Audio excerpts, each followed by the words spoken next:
ജനാധിപത്യത്തിലെ വിശുദ്ധ യുദ്ധങ്ങളാണ് തെരഞ്ഞെടുപ്പുകൾ. കൊണ്ടും കൊടുത്തും മുന്നണികൾ, ജനഹൃദയങ്ങളിൽ ഇടം നേടുവാൻ പാടുപെട്ട സ്ഥാനാർത്ഥികൾ. മധ്യവേനലിൻ്റെ കൊടുംദിനങ്ങളിലും തെരഞ്ഞെടുപ്പ് ചൂട് ഏറുകയാണ്.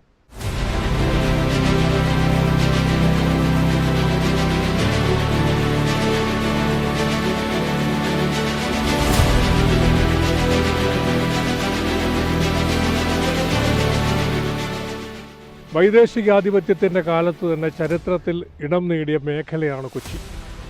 സാധാരണക്കാരും തൊഴിലാളികളുമെല്ലാം തിങ്ങിപ്പാർക്കുന്ന ഇടം. അതിനാൽ തന്നെ രാഷ്ട്രീയവും വികസനവുമെല്ലാം തെരഞ്ഞെടുപ്പിൽ ഇവിടെ ചർച്ചാ വിഷയമാണ്. ഇലക്ഷനെ കുറിച്ച് പറയുകയാണെങ്കിൽ ഇപ്പോഴത്തെ സാഹചര്യത്തിൽ രണ്ടുപേരും ഈക്വലിൽ നിൽക്കുകയാണ്. തെരഞ്ഞെടുപ്പിൻ്റെ പ്രതീക്ഷ എന്ന് പറഞ്ഞാൽ ഇപ്പോൾ ഇത്രയും കാലത്തിനുള്ളിൽ സർക്കാർ നല്ലൊരു പദ്ധതിയാണ് ഇവിടെയൊക്കെ എല്ലാം ചെയ്തേക്കണത്. 7 കിലോമീറ്റർ നല്ല കണ്ടീഷനായിട്ടൊക്കെ ഞങ്ങൾക്ക് കടൽപ്പിച്ച് ഉണ്ടാക്കി തന്നിട്ടുണ്ട്. കിടക്കാണ്ട് നമുക്കിപ്പോൾ സംവിധാനമായി. കാരണം പണ്ടൊക്കെ അങ്ങനെയുള്ള കടൽ കയറി കഴിഞ്ഞാൽ ഇവിടെ നിന്ന് കുമ്പളങ്ങിലൊക്കെ പോകണം. അല്ല, ഇത്തവണ നമുക്കൊന്നും അങ്ങനെ പറയാൻ പറ്റാത്തൊരവസ്ഥയാണ് വന്നിട്ടുള്ളത് ഈ കാലഘട്ടത്തിൽ. കാരണം എന്ന് വെച്ചാൽ നല്ല ടൈറ്റ് മത്സരമാണ് വന്നുകൊണ്ടിരിക്കുന്നത്. ത്രികോണ മത്സരം തന്നെ നമുക്ക് തീർത്തും പറയാം. കുമ്പളങ്ങി, ചെല്ലാനം പഞ്ചായത്തുകളും കൊച്ചി കോർപ്പറേഷനിലെ 1 മുതൽ 10 വരെയും 19 മുതൽ 25 വരെയും വാർഡുകളും ചേർന്നതാണ് കൊച്ചി നിയമസഭാ നിയോജക മണ്ഡലം. 2008 ഈ മണ്ഡലം രൂപീകൃതമാകുന്നത്. ആദ്യകാലത്തെ UDF ജനപ്രതിനിധികളും 2016 മുതൽ LDF ജനപ്രതിനിധിയുമാണ് കൊച്ചിയിൽ നിന്ന് നിയമസഭയിൽ എത്തിയത്.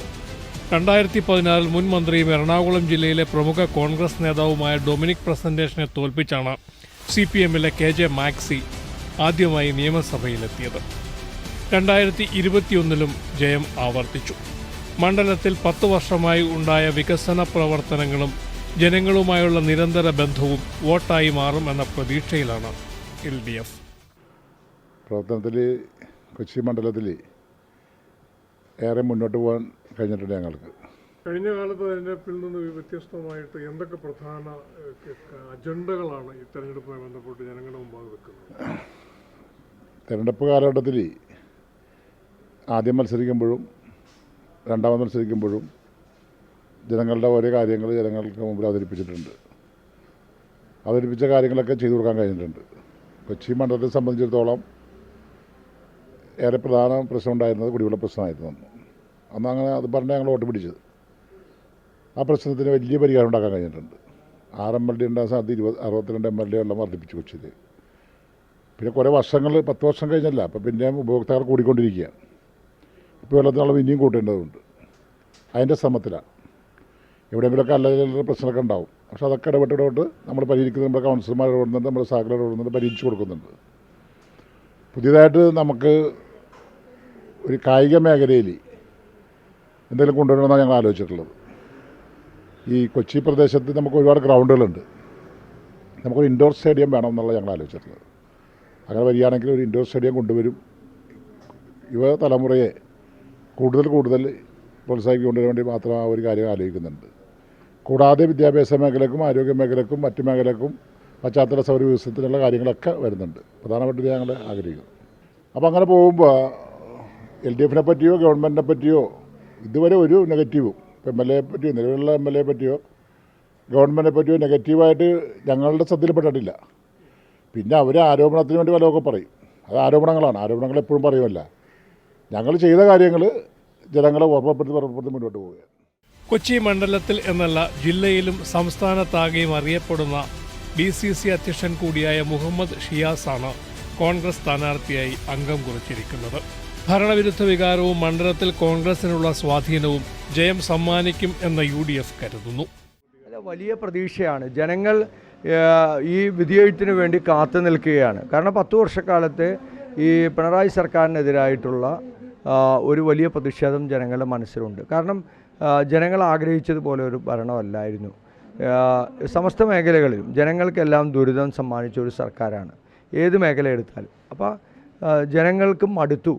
സത്യത്തിൽ ജനങ്ങൾക്ക് മടുത്ത് ഇതെങ്ങനെയെങ്കിലും ഒന്ന് ഇറങ്ങിപ്പോയാൽ മതി എന്നുള്ളതാണ്.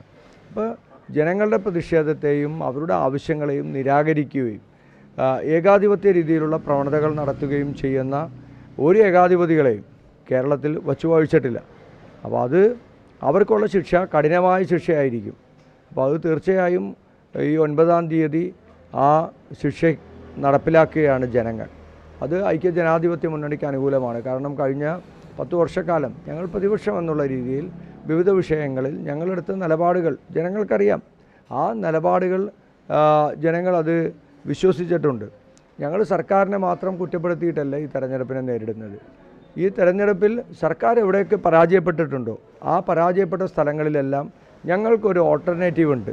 ഞങ്ങൾക്കവിടെ ജനങ്ങൾക്ക് സഹായകരമായി ചെയ്യാൻ കഴിയാവുന്ന വിവിധ പദ്ധതികളുണ്ട്.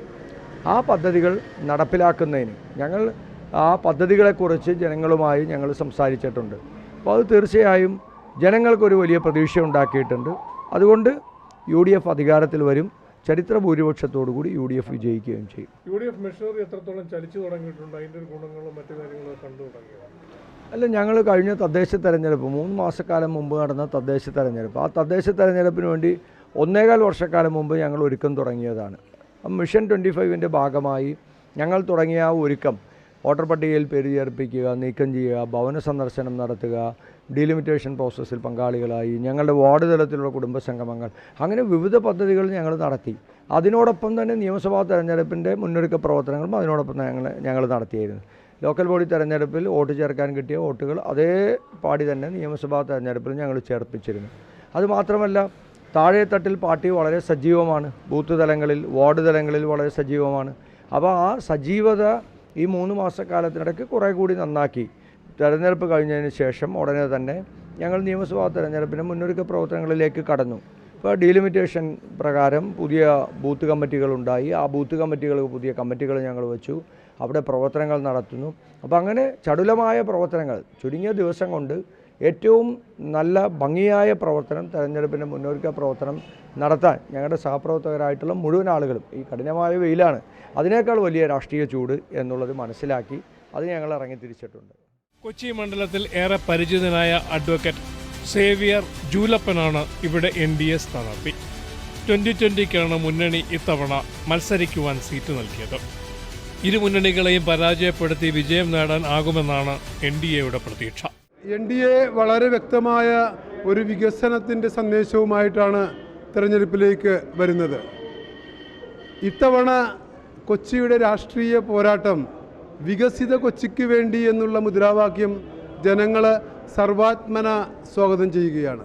അത് എൻ്റെ ഈ ഇലക്ഷൻ പ്രചരണത്തിൽ ജനങ്ങളുമായിട്ട് സംവദിക്കുമ്പോൾ അവർ പൂർണ്ണ മനസ്സോടുകൂടി ഏറ്റെടുക്കുകയാണ്.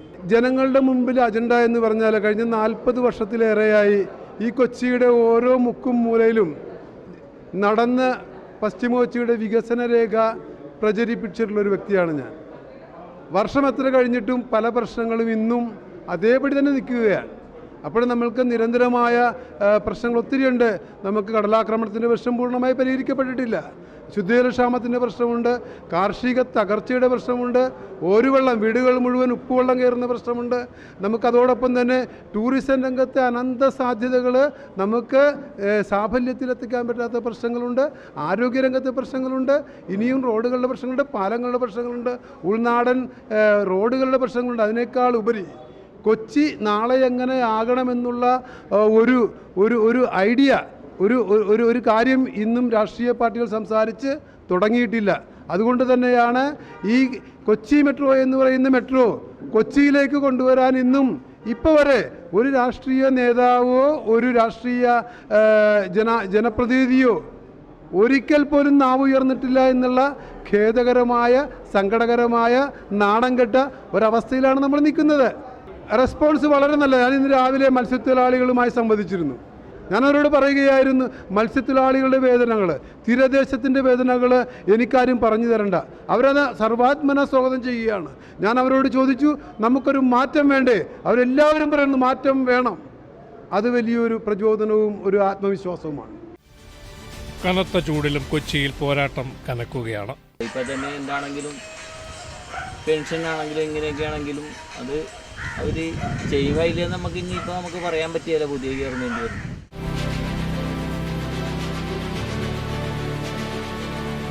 കേരളത്തിലെ ഒട്ടുമിക്ക മണ്ഡലങ്ങളിലും എന്നതുപോലെ തന്നെ കൊച്ചിയിലും പോരാട്ടം കനത്തതാണ്. അതിനാൽ തന്നെ പ്രവചനങ്ങൾ അസാധ്യവും. CPM-ഉം കോൺഗ്രസും വനിതകളെ മുൻനിർത്തി പോരാടുന്ന എറണാകുളത്തെ തൃക്കാക്കരയിലും ഉശിരൻ പോരിനാണ് കളമൊരുങ്ങിയിട്ടുള്ളത്.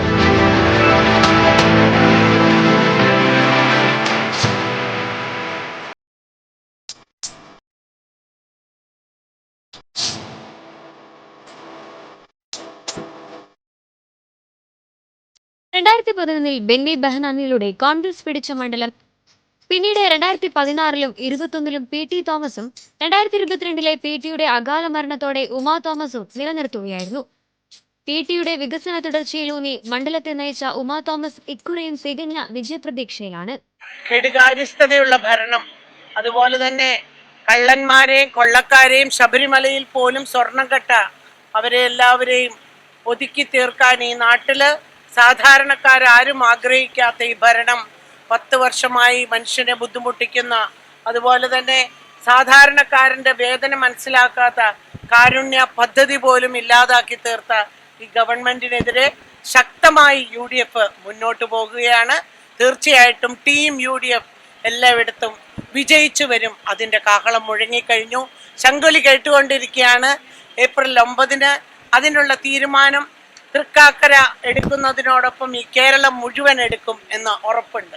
എനിക്ക് സാധിക്കാവുന്ന രീതിയിൽ എനിക്ക് പരിമിതമായ ഒരു പ്രതിപക്ഷ MLA എന്ന നിലയിൽ ചെയ്യാവുന്ന കാര്യങ്ങളിൻ്റെ പരമാവധി ഞാൻ ചെയ്തിട്ടുണ്ട്. MLA എന്ന നിലയിൽ മാത്രമല്ല, PT തോമസ് ഫൗണ്ടേഷനിലൂടെയും നമ്മളുടെ കുട്ടികൾക്ക്, അതുപോലെ തന്നെ പാവപ്പെട്ട ബുദ്ധിമുട്ട് അനുഭവിക്കുന്ന രോഗികൾക്ക് ഒക്കെ സമാശ്വാസം നൽകാൻ എനിക്ക് കഴിഞ്ഞിട്ടുണ്ട്. പ്രഭാത ഭക്ഷണ പരിപാടി, കുട്ടികളാരും വിശന്നിരിക്കരുത് എന്ന് കരുതി അതുപോലും എനിക്ക് ഒരു തയ്യാറെടുക്കാനായിട്ട് CSR വഴി ചെയ്യാൻ സാധിച്ചിട്ടുണ്ട്. അതിൻ്റെയൊക്കെ സന്തോഷമുണ്ട്. അതുപോലെ തന്നെ PT സ്വപ്നം കണ്ട ഒത്തിരി പരിപാടികളുണ്ട്. ഇടയ്ക്ക് ഞാൻ ഒരു വീഴ്ച വന്നത് മൂലം ഏതാണ്ട് 7-8 മാസക്കാലം കിടപ്പിലായിപ്പോയി. പക്ഷേ എൻ്റെ ഓഫീസ് നല്ല ശക്തമായി പ്രവർത്തിച്ചിരുന്നു എന്നുള്ളത് കൊണ്ട് അതിൻ്റെ ക്ഷീണം ഒക്കെ മാറിയിട്ടുണ്ട്. അതുപോലെ തന്നെ ടീം UDF ഞാൻ പറയാം, ഞാൻ വീണ് കിടന്നപ്പോൾ എനിക്ക് ഒപ്പം നിന്ന് എനിക്ക് വേണ്ടി പ്രവർത്തിച്ച ഒട്ടനവധി സാധാരണ പ്രവർത്തകരിവിടെയുണ്ട്. അവരാണ് ഈ ടീം UDFനെ നയിക്കുന്നത്. അതുകൊണ്ട് തന്നെ തികച്ചും ആത്മവിശ്വാസത്തോടു കൂടി തന്നെ ഇവിടെ വിജയിക്കാൻ കഴിയുമെന്ന് മാത്രമല്ല, കേരളത്തിൽ ഒരു മാറ്റത്തിൻ്റെ, ഭരണമാറ്റത്തിൻ്റെ ശംഖുലി മുഴങ്ങിക്കഴിഞ്ഞു എന്നാണ് എനിക്ക് പറയാനുള്ളത്. ഇവിടെ നമ്മൾക്ക് ഏറ്റവും ആവശ്യം കുടിവെള്ളമാണ്. കുടിവെള്ളത്തിന് ഒരു പരിഹാരം കഴിഞ്ഞ പ്രാവശ്യം നിങ്ങൾക്കറിയാം, ഞാൻ ബൈ ഇലക്ഷനിൽ മത്സരിക്കുമ്പോൾ ഇടതുപക്ഷത്തിൻ്റെ മാനിഫെസ്റ്റോയിൽ ഉണ്ടായിരുന്ന ഒരു കാര്യമായിരുന്നു എല്ലാ വീടുകളിലും കുടിവെള്ളം എന്ന്. കുടിവെള്ളത്തിന് വേണ്ടി ഒരു 190 MLD പ്ലാന്റ് വേണമെന്ന് ഉമ്മൻചാണ്ടി സർക്കാർ ഉണ്ടായിരുന്നപ്പോൾ തീരുമാനിച്ചിരുന്നതാണ്. അതിന് ആലുവയിൽ സ്ഥലം കണ്ടെത്തിയിട്ടുമുള്ളതായിരുന്നു. പക്ഷേ അത് സ്ഥാപിക്കാനായിട്ട് പണമില്ല എന്ന് പറഞ്ഞിട്ട് ഈ ഗവൺമെൻറ് അത് നിരാകരിച്ചു എന്ന് മാത്രമല്ല, ഇലക്ഷൻ്റെ അടുത്ത സമയമായി കഴിഞ്ഞപ്പോൾ അത് ADBയിൽ നിന്ന് വായ്പ എടുത്തിട്ട് നടപ്പാക്കാൻ തീരുമാനിച്ചിരിക്കുന്നു എന്ന് പറയുകയാണ് ചെയ്തത്. ഒരു പേപ്പർ പോലും ഇതുമായിട്ട് ബന്ധപ്പെട്ട് ഇതുവരെ സൈൻ ചെയ്തിട്ടില്ല. വെറുതെ കണ്ണിൽ പൊടിയിടാൻ ഏട്ടിലെ പശു പുല്ല് തിന്നില്ല എന്ന് പറയുന്നത് പോലെ ഏട്ടിൽ മാത്രം, പേപ്പറിൽ മാത്രം വന്ന ഒരു പ്രഖ്യാപനമാണ് ADBയിൽ നിന്ന് വായ്പയെടുത്ത് നമ്മൾക്ക് കുടിവെള്ള പദ്ധതി വരുന്നു എന്ന് പറഞ്ഞത്. ഏത് പദ്ധതിയാണ് ഈ ഗവൺമെന്റ് പുതിയതായിട്ട് ഇവിടെ കൊണ്ടുവന്നിരിക്കുന്നതെന്ന് പറയൂ. ഉമ്മൻചാണ്ടി സർക്കാർ ഉണ്ടായിരുന്നപ്പോൾ 3 കൊല്ലം കൊണ്ട് നമുക്ക് ഫസ്റ്റ് ഫേസ് മെട്രോ ട്രെയിൻ വന്നതാണ്. സെക്കൻഡ് ഫേസ് ആയപ്പോൾ ആളുകളെ ബുദ്ധിമുട്ടിക്കുന്നു എന്ന് മാത്രമല്ല, ഒരു പദ്ധതിയും ഇവിടെ വേറെ നടപ്പാക്കിയിട്ടില്ല. ഉമ്മൻചാണ്ടി സർക്കാർ ഒന്നാം ഘട്ടം മെട്രോ വന്നു കഴിഞ്ഞപ്പോൾ 22 റോഡും അതുപോലെ തന്നെ 4 പാലങ്ങളും ഔട്ടർ റീജിയനിൽ പോലും ഒരാൾക്കും ഒരു ബുദ്ധിമുട്ടും ഉണ്ടാവരുത്, യാത്രാ സൗകര്യം ബുദ്ധിമുട്ടുണ്ടാക്കരുത് എന്നുള്ള രീതിയിൽ ഏറ്റവും നന്നായിട്ട് പ്രവർത്തിച്ചതാണ്. വളരെ ദീർഘവീക്ഷണമുള്ള കാഴ്ചപ്പാടോടുകൂടിയാണ് ഉമ്മൻചാണ്ടി സാർ അത് ചെയ്തത്. അതുകൊണ്ട് തന്നെ 1ാം ഘട്ടം വളരെ നന്നായിട്ട് നമുക്ക് പൂർത്തീകരിക്കാൻ കഴിഞ്ഞെങ്കിൽ 2ാം ഘട്ടത്തിൽ ഇപ്പോൾ ഒരു സിംഗിൾ റോഡ് പോലും ഇവിടുത്തെ വ്യാപാരി വ്യവസായികളെയൊക്കെ ബുദ്ധിമുട്ടിച്ചുകൊണ്ട് അവരുടെ മുമ്പിൽ ഒരു വണ്ടി നിർത്തി ഒരു സാധനം വാങ്ങാൻ ആളുകൾക്ക് സാധിക്കാത്ത രീതിയിൽ, ഒരാൾക്ക് പോലും ഒരു കച്ചവടം നടത്താൻ സാധിക്കാത്ത രീതിയിൽ സകല ആളുകളെയും സർവ്വജനങ്ങളെയും ബുദ്ധിമുട്ടിച്ചുകൊണ്ട് എല്ലാ ദിവസവും യാതൊരു ചിന്തയില്ലാതെ എവിടെയെങ്കിലും ഡിഗ് ചെയ്യുമ്പോൾ പൈപ്പുകൾ പൊട്ടിച്ച് ഉള്ള പൈപ്പ് പോലും കളഞ്ഞുകൊണ്ടൊക്കെയാണ് ഈ ഗവൺമെന്റ് നീങ്ങിക്കൊണ്ടിരിക്കുന്നത്. ഒരുപാട് പറയാനില്ല. കുറ്റങ്ങൾ മാത്രമേ ഈ ഭരണത്തെക്കുറിച്ച് എനിക്ക് പറയാനുള്ളൂ. അതുകൊണ്ട് തന്നെ ടീം UDF വളരെ ശക്തമായി മുന്നോട്ട് പോകും. ഞങ്ങൾ ഇവിടെ വിജയിക്കുന്നതിനോടൊപ്പം കേരളം ഇവിടെ വിജയിക്കും എന്ന് പറയാനാണ് ഞാൻ ആഗ്രഹിക്കുന്നത്. ഇടത് സർക്കാരിന്റെ ഭരണ നേട്ടങ്ങളും ഭരണ തുടർച്ചയുടെ ആവശ്യകതയും എടുത്തു പറഞ്ഞാണ് ഇടത് സ്ഥാനാർത്ഥി പുഷ്പദാസിന്റെ പ്രചാരണം. കിഫ്ബി ഫണ്ട് ഉപയോഗപ്പെടുത്താത്ത മണ്ഡലമാണ് തൃക്കാക്കര എന്നതാണ് മുഖ്യ ആരോപണവും. CPM ജില്ലാ സെക്രട്ടേറിയറ്റ് അംഗമാണ് അഡ്വക്കേറ്റ് പുഷ്പദാസ്. ജനങ്ങൾ നന്നായി ഇടതുപക്ഷ ജനാധിപത്യ മുന്നണിക്ക് ഒരു തുടർഭരണം ഉണ്ടാകണമെന്ന് ആഗ്രഹിക്കുന്നുണ്ട്.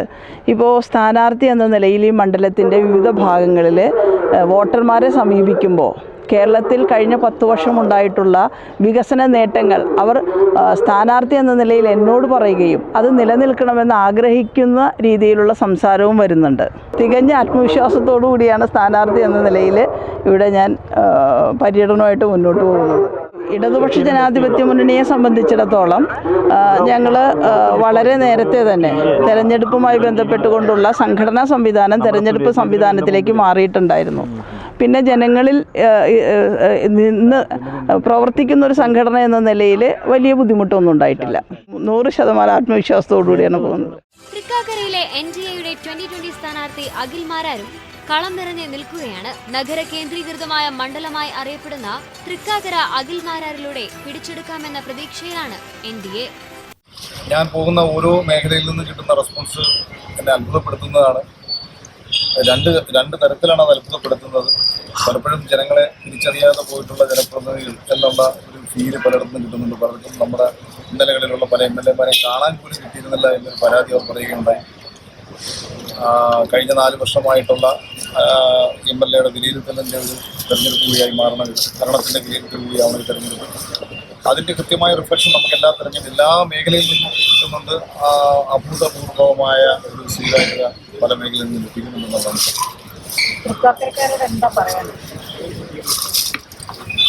തൃക്കാക്കരക്കാരോടൊന്നല്ല, കേരളത്തിലെ എല്ലാ വോട്ടർമാരോടും പറയാനുള്ളത് നമ്മളെല്ലായ്പ്പോഴും തെരഞ്ഞെടുപ്പ് മാറ്റത്തിൻ്റെ തുടക്കമാണെന്ന് നമ്മൾ പറയും.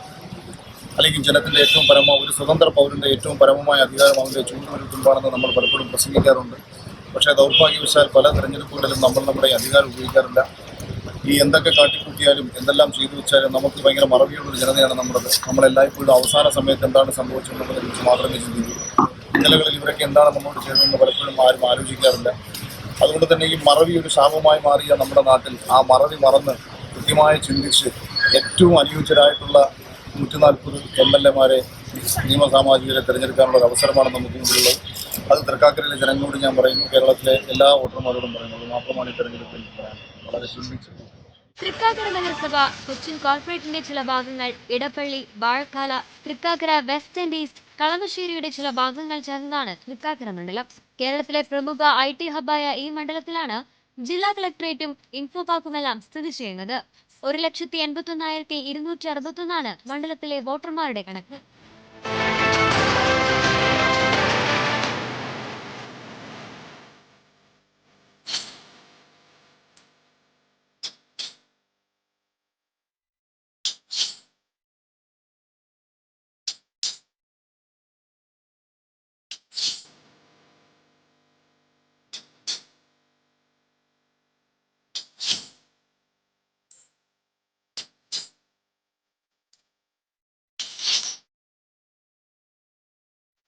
ഒന്നും നടക്കണില്ല. ഇനി വേറെ ആരെങ്കിലും വരുമ്പോൾ ഒരു രസം ഉണ്ടാകുമെന്ന് നോക്കാം. ഇയാളെ കുറിച്ച് ലോകം മൊത്തം പരാതിയാണ്. ഇയാൾ വന്നിട്ടുണ്ട്, കൊറോണ വന്നിട്ട് ரொம்ப കഷ്ടപ്പാടായി. കാരണം കൊണ്ട് ഒന്നും ഒരു രസമില്ല, ജീവിക്കാൻ പറ്റില്ല. അങ്ങനെയാണ് കാര്യങ്ങൾ. ഇനി വേറെ ആരെങ്കിലും വരുമ്പോൾ ഒരു രസം ഉണ്ടാകുമെന്ന് പാവപ്പെട്ടവർക്ക് ഭയങ്കര ബുദ്ധിമുട്ടാണ്. സാധാരണ നമ്മുടെ ഇവിടെ നടക്കുന്നത് ഒന്നിലെ കോൺഗ്രസ് ഭരിക്കും, അത് കഴിഞ്ഞാൽ LDF ഭരിക്കും, അത് കഴിഞ്ഞ് പിന്നെ കോൺഗ്രസ് വരും. ഇതാണ് ഇത്ര നാളിലൂടെ നടന്നുകൊണ്ടിരുന്നത്. ഇവർ ഈ ഒരു ഭരണകാലത്ത് 5 വർഷം കൊണ്ട് ചെയ്യുന്ന ഒരു കുറ്റകൃത്യങ്ങൾക്കും അടുത്ത ഭരണഘടനയിൽ ഭരണം മാറ്റം വരുമ്പോൾ അവരതിനെ ശിക്ഷിക്കാൻ അല്ലെങ്കിൽ അതിൻ്റെ നടപടി എടുക്കാനും ഒന്നും ശ്രമിക്കില്ല. ഈ 5 വർഷം അവരെന്ത് ചെയ്തു വെച്ചേക്കുന്നു അതിനെ മൂടി വയ്ക്കാനും അവരടുത്ത പോക്കൃത്തരങ്ങൾ കാണിക്കാനുമാണ് അവർ ശ്രമിക്കുന്നത്. പിന്നെ മറ്റവർ അതിനെ എതിർക്കുകയോ അല്ലെങ്കിൽ അവർക്കെതിരെ നടപടി സ്വീകരിക്കാനോ ഒന്നും തയ്യാറാവുകയും ചെയ്തില്ല. കോൺഗ്രസ് LDF ഭരിച്ച് ഇവിടെ എന്താ ഇത്ര നാളും കൊണ്ട് ഉണ്ടാക്കിയേക്കണേ? നമുക്കിവിടെ ഈ രാജ്യത്ത് നമ്മുടെ സംസ്ഥാനത്തെ എല്ലാ കാര്യങ്ങളിലും നമ്മൾ സ്വയം പര്യാപ്തമായ ഒരു സ്റ്റേറ്റാണ് നമ്മുടെ ഇന്ത്യയിൽ മറ്റുള്ള സ്റ്റേറ്റുകളെ അപേക്ഷിച്ച്. പക്ഷേ ഒരു കാര്യങ്ങൾക്ക് നമുക്കിവിടെ ഇപ്പോൾ ആര് ഭരിച്ചില്ലെങ്കിൽ പോലും നമ്മുടെ ഇവിടെ ജനങ്ങൾ ജീവിക്കും. കൊറോണയൊക്കെ വന്ന കാലത്ത് നമ്മൾ കണ്ട നമ്മളെല്ലാവരും സ്വയം പര്യാപ്തരായ ആളുകളാണ്. അപ്പോൾ നമുക്കിവിടെ ഒത്തിരി കാര്യങ്ങൾ മുന്നോട്ട് പോകാനുണ്ട്. അതിനെയാണ് ഇവർ ഭരിച്ച് ഇല്ലായ്മയായിപ്പിക്കാൻ കാണുന്നത്. ഇവിടെയുള്ള ചെറുപ്പക്കാരെല്ലാം ഈ നാട് വിട്ട് പോയേക്കുന്നു. നാളെ ഒരു കാലത്ത് ഇവിടെ ഒരു വൃദ്ധസദനം പോലത്തെ ഒരു സംസ്ഥാനമായി മാറും ഇത്. അപ്പോൾ അതിനൊക്കെ ഒരു മാറ്റം ഉണ്ടാവണമെങ്കിൽ ഇവിടെ തൊഴിൽ ദാനങ്ങൾ ഉണ്ടാവണം, സംരംഭങ്ങൾ ഉണ്ടാവണം. അപ്പോൾ ആ ഒരു മാറ്റത്തെക്കുറിച്ച് യുവജനങ്ങൾ ചിന്തിക്കുമെന്നാണ് എൻ്റെ ഒരു കാഴ്ചപ്പാട്. ഞാനും അങ്ങനെ തന്നെ ചിന്തിക്കുന്നു. PT തോമസിന്റെ മണ്ഡലമാണ് തൃക്കാക്കര.